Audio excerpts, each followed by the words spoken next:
Hey, this is Notser, and this is Untitled. This week we'll be discussing the British Royal Navy cruiser line that was teased. We will also discuss the German battleship launch. It was a huge event, and I'm curious how you spent your time with or without the German battleships. And finally, I will be discussing the stream, because the stream is obviously very important to me, and I want to create a great product for you. I want it to be fun. I want you to feel like, I missed your stream. I really enjoy the interaction between us. We get to play games together. That's what I want from it. I'm learning so much from the stream. It's so fun. Alright, so the British Royal Navy cruisers. What does everyone think? I'm sure there are some Brits that are like, oh, this is stupid. I want large caliber. I want to just play this line for the rest of time. And you must understand that that's not the goal ever. They never want you to feel like, oh, I'm only going to play it because I have faction loyalty or anything like that. Play whatever you want to play, but play it because it fits your playstyle. Maybe you enjoy launching big AP at an enemy target at long range. Maybe, and you know, this is just me, maybe you like having fun. Who could really argue with that, right? Well, someone can argue with that. So, the British Royal Cruiser line. It's going to be a light cruiser line. It's going to be 152mm guns, and it's going to have smoke. There's also going to be torpedoes. It's probably going to have pretty good detectability. These ships are not large. They're somewhere in between a Soviet destroyer and a US cruiser, I would say. That's a fair statement. For me, this is fantastic. It is such a unique line. And I'm so happy that they can continue to do this, and I want them to continue to do this. There's no reason, I repeat, there is no reason to launch a line without giving it a unique factor in how you play it. I don't want another World of Tanks. I don't want a third or fourth medium tank line that has great speed, great agility, terrible armor, turret armor's good, it has a great gun, rate of fire. You know what? That's so generic. Don't do that to World of Warships. And they're not doing it. This is a unique beast. The only ship in the game that acts like the British Royal Navy cruisers, the Flint. And the Flint is terrifying. It has not very good range, but it is balanced around the idea that you can use advanced firing training. I know that you cannot use advanced firing training with the British Royal Cruisers. So, the base range for the cruiser line will probably be less than the Flint. Just in general, if you look at the Flint, it can use advanced firing training. And whenever we look at this, we see that any ship that could use advanced firing training and can no longer, they ultimately have a range somewhere in between advanced firing trainings and the base range. So I think it's going to be shorter than the Flint, better detectability. So you'll be able to get a little bit closer before you're detected, but you still will have to rely on your smoke to protect yourself. You will not be able to launch your torpedoes like the Japanese outside of detectability, because it's much easier for the British Royal Navy cruisers to launch those torpedoes. They're about midship. They're pretty neutral. They probably have pretty wide spread, right? The Japanese, they have to show their butt. And that is a huge disadvantage. Therefore, they will always have the longest range torpedoes on a cruiser line. Unless, of course, it's some weird, dedicated torpedo cruiser line. I can't even imagine one that exists in history, but you get the idea. What does everyone think about a HE-focused, high-fire chance light cruiser line with a fairly low range when you compare it to other cruisers? It's going to be devastating to destroyers. It's going to be really good at hiding, I think. It wants to hide, though, because it's going to be really squishy. Probably the lowest health pull in any cruiser line. What is everyone's opinion? Do you think that I'm full of crap? Hey, how do you know this? What are you thinking? I just think it's pretty obvious at this point that Wargaming use premium ships as test beds to decide if a style is good enough to get placed in the game. Is it overpowered? Does it change the balance of the game too much? I think it's very obvious that they're doing this, And if I were a betting man, those German destroyers, they're going to be solo or dual launching high rate of fire torpedo launchers. They're going to be pretty fun as well. But we have to wait and see on that one. And I'm really excited. I want variety. Variety. That's the most important thing. Please maintain line variety. Please, please don't do what you did with World of Tanks and copy so many attributes across so many different tank lines. It's really boring. Really boring. I don't need a fourth medium tank line that has great mobility, great agility. It has a really good gun with high rate of fire, you know. The turret armor is pretty bouncy, but the hull armor is pretty soft. Oh, doesn't that sound like so many medium tanks? Yeah. So far, so good. They've been doing a good job. I wish I could tell you more, but this is all just me speculating. But you know what we don't have to speculate about? The German battleship launch, because it's come and gone. North America got it first, and then everyone else. I did a stream the day the launch occurred, showing off all the ships I could. Unfortunately, I didn't have access to all the ships because they were taken from me. And this is why I'm going to talk about the German battleships. When I got access to the German battleships, I had about 2 to 3 weeks, maybe 4 weeks, before the NDA that I have been told will be lifted. This is probably where all the frustration comes from some community contributors, because we know a date, we make content ready to launch on that date, and then, oh, we're not allowed to launch. Okay, well, I need to make something else then. And it gets really frustrating. And it was really frustrating because they waited until the patch day before we were allowed to release content. This is the first time it's ever happened. And hopefully it's the last time. It's nobody's fault except for the developer themselves. It's not any regional. The region just translates and tries to formulate community events for their region. They are not responsible for the NDA on content. They just relay that information. This is on Russia and the St. Petersburg office, and they really dropped the ball. Either they had something in mind that never came to fruition, or they wanted to do this the entire time and they just didn't communicate that. Either way, my stream lacked the tier 9 and 10. I did not have enough free XP on the press account to unlock them, so I did it on my main account for the Friday stream. And it worked out great. We had a lot of fun. But at the end of the day, all the community contributors should have plenty of time between when they are allowed to release content and when it actually comes out. They should not feel like they are rushed. It's for you, to inform you. It's very easy to ignore information when you can go and do it yourself, right? It's not as valuable as unreleased content. And some people might go into the German battleship line, be real excited, and then they're like, oh no, what have I gotten myself into? And that's not their fault. It's the fault of the content not being out there in time, and that is ultimately on the developer. The German ships are fun, unique. I got a great game in the Große Kurfürst. Probably going to be sharing that eventually, very soon. Play it slightly different than my other tier 10 battleships, and tier 10 sucks. The economy just sucks. I've been trying to work on my commander so hard. I'm using all of my premium Germans to get that commander up just so I can have concealment. I really do believe in concealment for a ship that has to get close to the target. I have to get fairly close before I want the enemy to see me.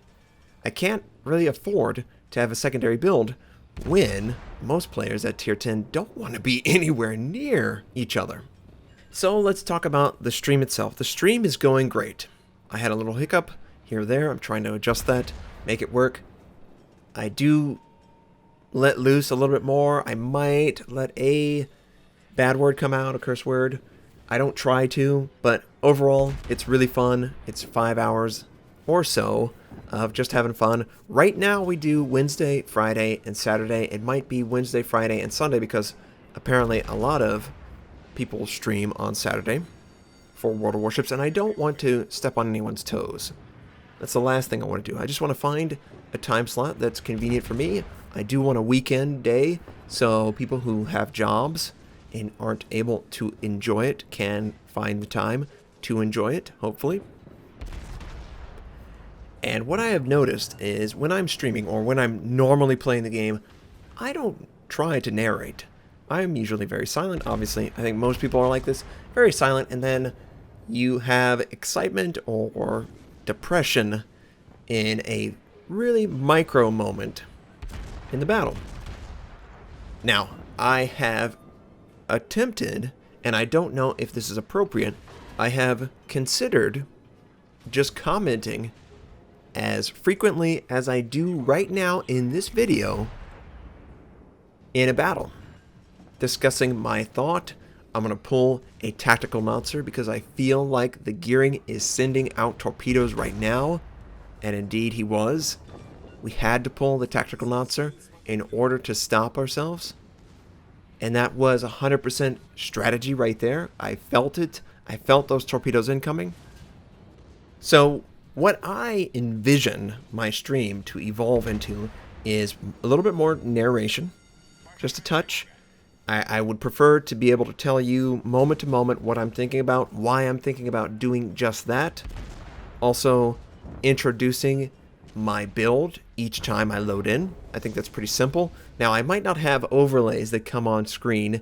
That's just a lot of work and a lot of stored overlays to find the right one in the stream environment. But introducing my build and what I'm looking to do with that build in the game is important, and I think I tried it a little bit. People really enjoyed that. They also really like humor. Surprise, surprise, right? I love humor too.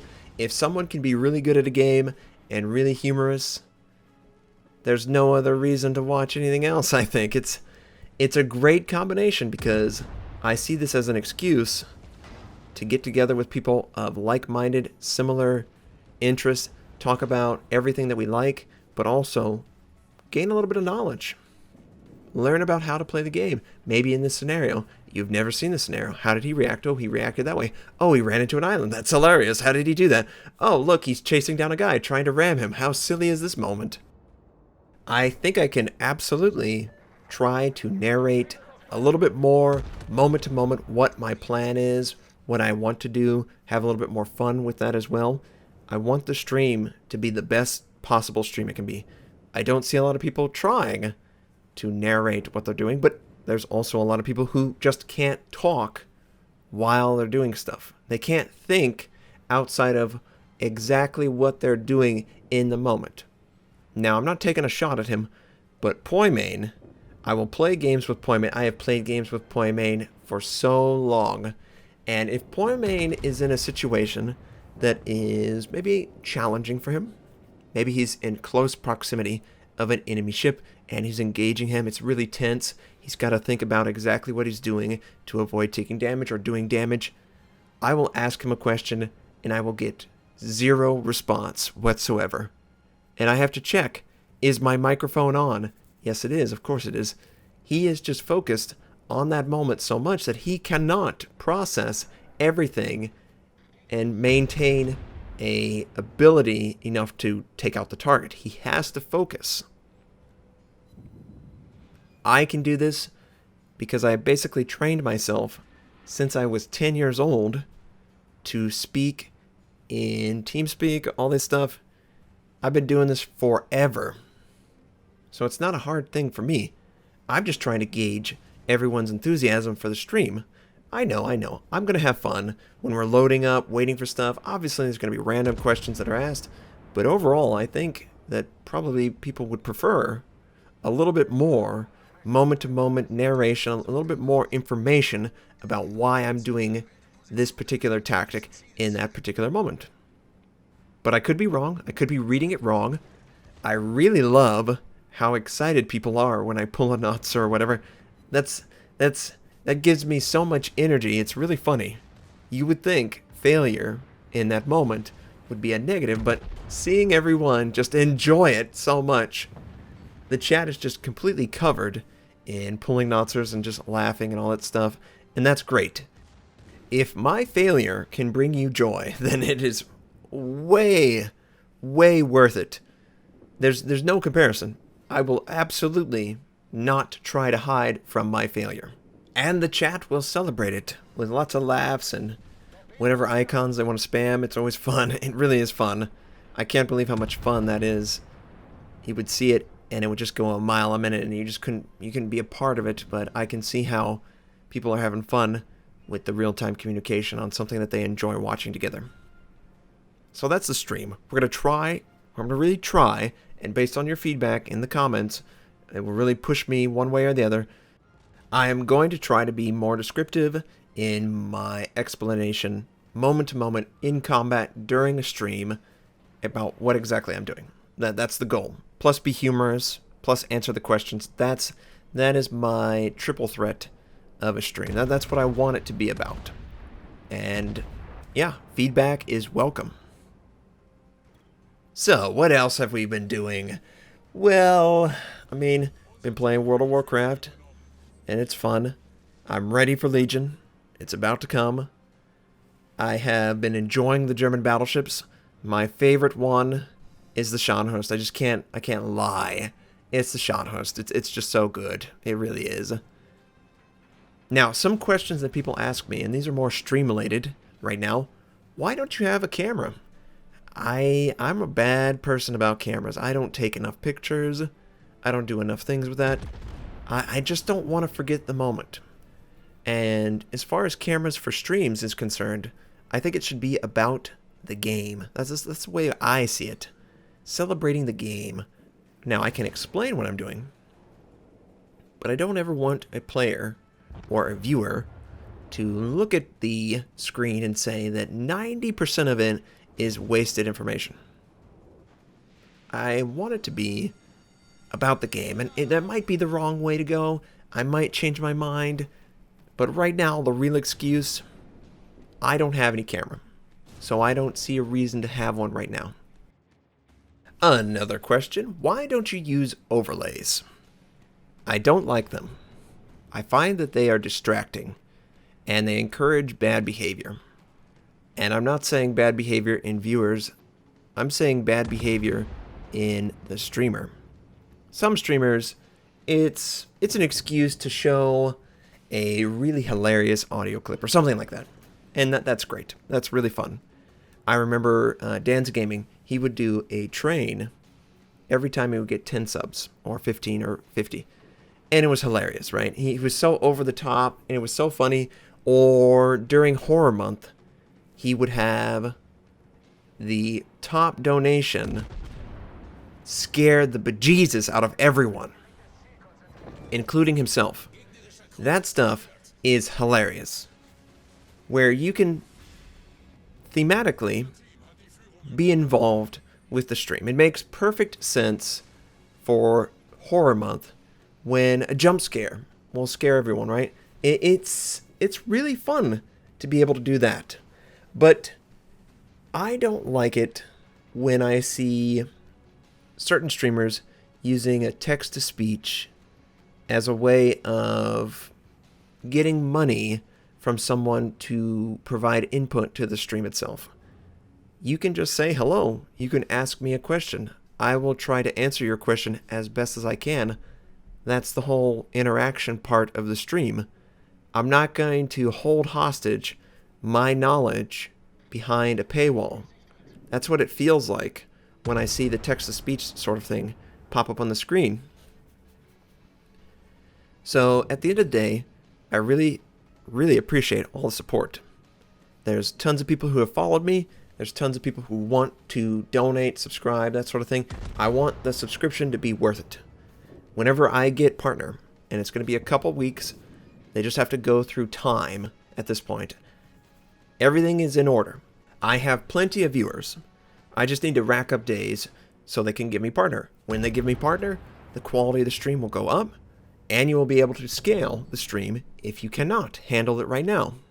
When I'm partnered, you will be able to subscribe to my channel, and I want there to be plenty of perks that you feel it's worth it. I think one of the best ways that you can do that is you make the streamer icons really fun to use. There's going to be an island. We know it. We all know it, right? We all know one of my subscriber icons is going to be some sort of island or something that celebrates pulling a Notser. I want you to be able to spam that and have fun. Huge laughs all around, right? That's what I want to do. I also want to try and get something where I get a citadel. And you can spam that. Oh, yeah, you got a big citadel or a really big shot, really big torpedo, what have you. I want the subscription to create joy for you to be a part of. I don't want you to feel like it's a one-way street. Ugh, these icons, they're just so dull. I would never actually use these icons outside of a game, you know. I would see...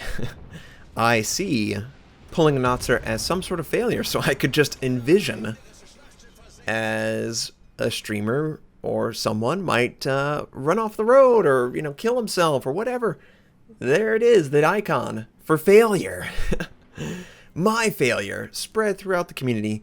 That's what I want people to enjoy. I want it to be fun, really fun to check out this stuff. Be a part of it. And I hope you do too. I hope you enjoyed the streams that we did. We're going to do more, of course. They're going to get better. I'm going to get better. I'm super excited about the future. I really appreciate all the support. I hope you have a fantastic day, and I'll catch you next time.